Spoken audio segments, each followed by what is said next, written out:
Hello and welcome to Zip News. In August 2005, the United States was hit by one of the deadliest hurricanes in its history.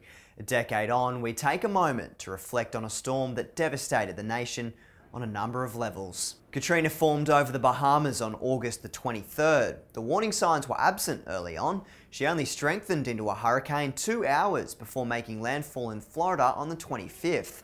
Hurricane Katrina soon became Tropical Storm Katrina before moving into the Gulf of Mexico on August 26. 2 days later, she would be at peak strength, a ferocious Category 5 hurricane with 1 minute sustained winds of 175 miles per hour. Fortuitously, Katrina weakened into a Category 3 system as she made her second landfall on August 29th in southeast Louisiana. But it wasn't Katrina's intensity that made her so deadly. A huge storm surge saw the region heavily damaged, and a catastrophic failure of flood levees in New Orleans saw 80% of the city underwater. The hurricane surge protection failure is considered the worst civil engineering disaster in US history.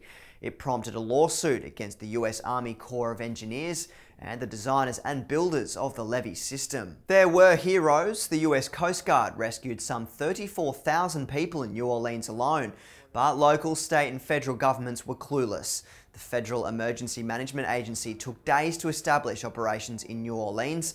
President George W. Bush seemed unaware of just how bad the situation was in the city. Hurricane Katrina remains the costliest natural disaster in the history of the United States.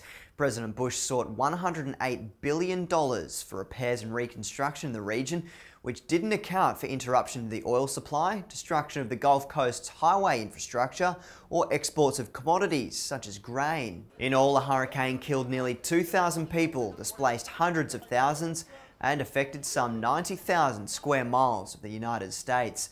A decade on, the rebuilding continues. I'm Jack Fuller. See you next time.